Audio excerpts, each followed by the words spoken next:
Hey guys, Dark Matter from Bed & Brothers here, and welcome to the Steel episode of School of Legends. Today, I'm going to be looking at Steel. He can be purchased for 1,000 marketplace cash. Steel's movement mode is flight. The only thing to mention here is that you can click in and out of supersonic flight. Steel has 4,914 health. This is nearly a 30% reduction compared to a typical character, which makes him an appealing target to focus.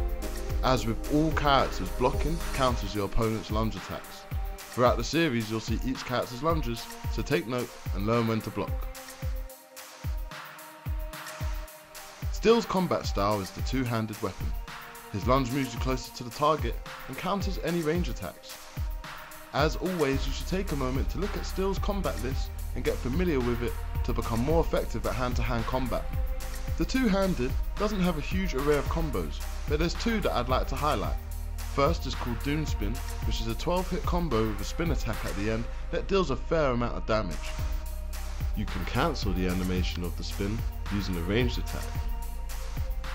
The next combo is called Mega Smash. This is a 4-hit combo, with each hit dealing a substantial amount of damage, with the last hit being extremely strong if fully charged before hitting. If you're allowed to pull this combo off effectively, you'll do massive damage on your enemies. Both of these combos are susceptible to being blocked. With Steel, tapping range attack will block break a blocking opponent and is vulnerable to being lunged. Steel also has a held range attack that hits the target twice for quite big damage. This held range attack will also block break a blocking opponent on the first and second hit, so it's important to keep that in mind. This attack is also susceptible to being lunged. It is important to vary between melee and range attacks in order to trick your opponent and make sure you win the counter for your immunities. Moving on to Steel's power moves, starting from left to right. First is called Hammer Drop. This causes AoE damage and knockback to multiple targets. His second is called Atom Splitter. This is a mid-range AoE attack that stuns and causes damage whilst it's active. But this move is vulnerable to being lunged. The next move is called Hammerang. This hits multiple targets, stunning and causing damage over time. The fourth move is called Big Swing. You leap forward, swinging your hammer to hit a single target with a knockdown effect. The fifth move is called Steelworks Proximity Mine. Steel lays a proximity mine which explodes when enemies are nearby.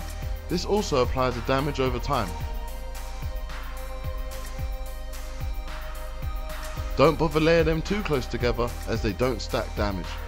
This mine will stay active for 3 minutes or until it's detonated.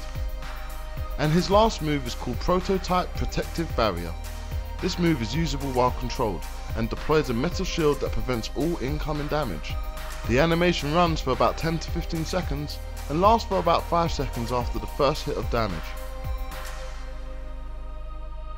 Overall, Steel is a diverse and interesting character. His moves are fairly unique to him and doesn't resemble anyone else in the Legends roster. So if you're looking for a new playstyle to master, he feels like an interesting challenge. After various patches and updates, Steel has been left with a shockingly low HP, which means you need to use his shields and his highly aggressive powers to make sure your enemies are dead before they get the chance to exploit his weak health. As far as the cash characters go, it's definitely worth considering Steel, as his powers are one of a kind, has an interesting playstyle, and if you can master using his abilities, he can be a highly effective Legends character. So why not give Steel a go, and leave a comment to let me know how you got on. As always, check the video description where I'll keep you up to date with any changes that might happen to this character in future patches. Until next time, stay legendary.